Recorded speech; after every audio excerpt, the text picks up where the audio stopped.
أصيب حارس الأسود ياسين بونو في المباراة التي تجري في هذه الأثناء بين فريقه إشبيلية والمضيف ألميريا برسم الدور 25 من بطولة الليغا الإسبانية.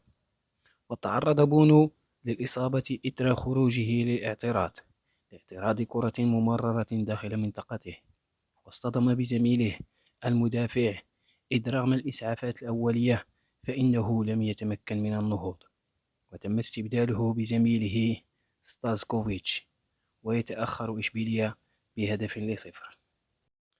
وقد غادر ياسين بونو مباراة فريقه إشبيلية أمام ضيفه ألميريا مصابا، إذ نقل على وجه السرعة لتلقي الإسعافات المستعجلة. وظهر ياسين بونو أنه فقد الوعي حين اصطدم برأسه مع أحد مهاجمي ألميريا في الدقيقة 35 من الشوط الأول، حينما تدخل بالنجاح لإبعاد إحدى الكرات الهجومية للفريق. ومن المرجح أن يغيب حارس المنتخب الوطني المغربي ياسين بونو عن المباراة الودية التي سيجريها المنتخب المغربي مع نظيره البرازيلي ونظيره البيروفي.